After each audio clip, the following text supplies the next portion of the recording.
Not ca not cancel po guys, hindi po cancel, na-reschedule lang, na-reschedule ang atong kuan, duwa. Sa ako 'no ganahan pud ko nga ma maka-training pa mi og maayo. Team Casimero mas pabor na postpone ang laban. Mas maging halimaw pa ang angas ng Pinas. Magsayo nagsalita na. May sinupalpal na pala suguni, bakbaka na ngayong araw. Sa bawat suntok may pangarap. Ito ang kwentong di pa nakwento. Pilipinas para sa mundo. Pilipinas para sa mundo.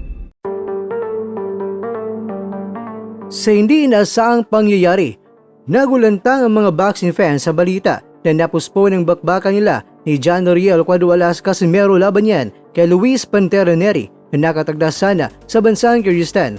Ang pagkapospone mga kwento hindi dahil sa ayaw lumaban ng dalawa, kundi dahil sa problemang technical at logistics sa venue. At syempre sa giyera, marami ang nag-alala at may mga nagsasabing malas daw talaga si Casimero dahil tila laging naharang ang kanyang mga big fights. Ngunit dapat nating tandaan, ang malaga ay walang injury ang ating pambato. Ang laban ay napospone lamang at hindi tuluyang ibinasura ang pangarap na makaharap ang Mexicanong si Luis Neri. Kaya huwag mawala ng pag-asa kahit ang mga pinakamalaking pangalan sa boxing ay dumaranas ng ganitong sitwasyon. Ito ang mapatunay na Uya Inoue versus Stephen Fulton. Napospone ang kanilang laban noon dahil sa injury ni Inoue.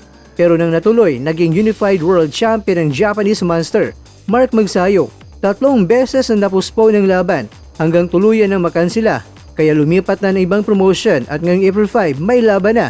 Carl Amis Martin, ang Wonder Boy ng Ifugao ay ilang beses na rin nakaranas ng rescheduling. Sa halip na banatan raw si Coach Jason Casimero, dapat raw na purihin ng team dahil mas lalo pang mahasa si John Dariel. Ayon sa kampo ni Casimero, masaya sila dahil ang dagdag na panahon sa ensayo ay nangangahulugan na mas magiging halimaw pa ang angas ng Pinas sa pagtapak sa ring, mas kondisyon, mas malakas at mas mapanganib. Samantala, hindi naman nakaligtas sa matalas na dila ng netizen si dating world champion na si Mark Magnifico Magsayo. Sa isang viral na comment, sinabihan si Magsayo na isang basher, "Huwag magmayabang, focus sa laban, pa-English-English ka pa dyan, sano?" At may tawa pa. Hindi ito pinalampas ni Magsayo at direkta niyang sinagot ang basher na isang matinding left hook ng katotohanan. Saan po ang nagyayabang? Pinapa-English po kami sa mga promo video dahil sa Amerika ang laban.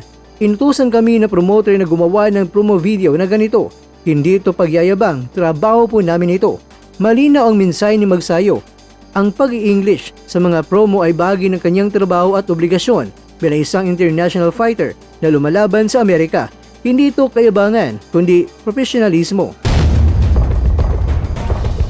Mga kakwento, huwag magpa-apekto sa mga kanselasyon dahil ngayong araw mga kwento, fight day na ng ating nightmare. Muling sasabak si Marlon Tapales sa Japan para harapin ang veteranong si Yukinori Uguni ngayong araw, April 3, 2026. Ito ang pagkakataon ni Tapales na patunayan na siya ay handa na muling maging world champion.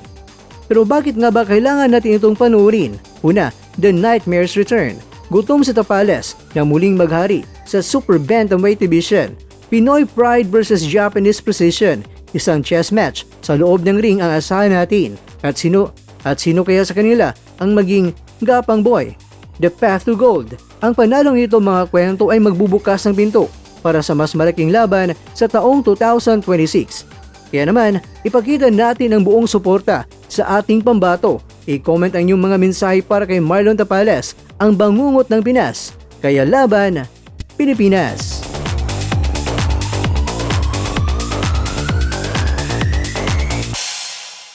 Not cancel po guys, hindi po cancel, na-reschedule lang, na-reschedule ang atong kuan, duwa. Pero para nako nindot na unta nga iduwa, so kaso naggira man, di ba? Kabalo man gid mo nga naggira unya duol ba yan ang Kyrgyzstan sa Iran or sa Israel, wa ko kabalo, kalimot ko. Naggira man gud. So para sad sa ako 'no, ganahan pud ko nga ma maka-training pa mi og maayo. Ganahan sad ko nga daghan pang adlaw ba nga ma-train namo kay kamo nakabalo mo nga gamay ra amon training pero dili sad ingon nga gamay kay nagsige na mag-training pero mas ganahan jud ko nga daghan pang adlaw nga atong magahin sa pag-training ba.